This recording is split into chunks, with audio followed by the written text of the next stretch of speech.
If you're like me and love Souls games, then this is the game for you. It's got retro graphics, goth girls, boss fights, and did I mention goth girls? Welcome to the Bleakest Keep. There is some lore to the world, but the main premise is to reach the top and defeat a fella named Cormac. Now that we are all on the same page, it's time to talk gameplay, and oh my is this game enjoyable. It's simple yet challenging. You have a full cast of unique enemies forcing you to stay alert. The game's challenge is on how you navigate these encounters and environments, not to dwindle through all your resources as they are very limited. Eventually, as you progress enough, you will encounter the shop.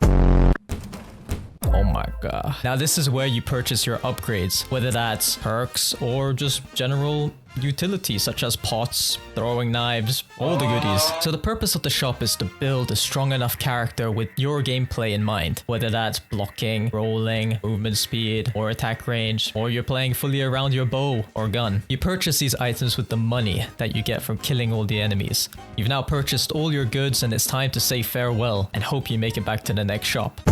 Before you even start the game, you get to choose your starting loadout, whether that's a sword, bare fists if you played enough and managed to unlock it, and you can also choose like special abilities like parry to start the game with, or you can choose if you want to start with pots. There's a whole wide of customization that you can do before the game even starts. For me, I like to go parry and pots.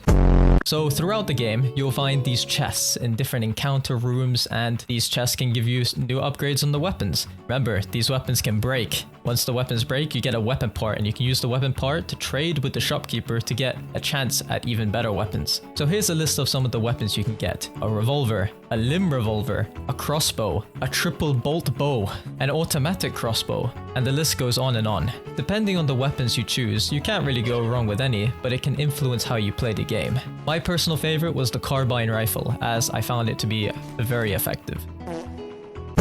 Consumables and resources. You either love them or hate them, but you can't deny that they add a nice twist and option to gameplay. It can't be a Souls-like without them. Similar to Dark Souls, you heal with flasks. At the beginning, if you choose to spawn with 3, that's what you have, that's what you start with. But as you use them, you don't get them back, so where do you buy them? The shopkeeper. So make sure you save some monies and keep stacking up on these pots because they're very useful. You can also find them in chests. Other than healing, you can also get throwing knives, and I don't even know what this trinket knife thing is.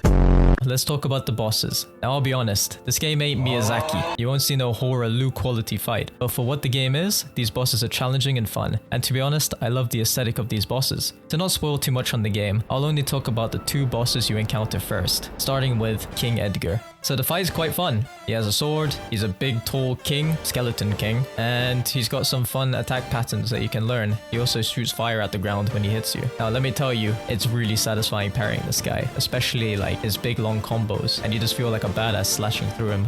Now once you killed King Edgar, you agree to with a chest on this bridge, and this chest contains a free item. You agree to with a sign, and it tells you need to make your way through the sewers and then climb up through the dungeon, and I did just that. So you go through some new environments, you get more items, same gameplay loop, killing all the enemies, and then you encounter the next boss. And let me tell you, this room is dark, and honestly, if you're scared of spiders, you're gonna hate this. The fight involves a spider, much like the Duke from Dark Souls 2.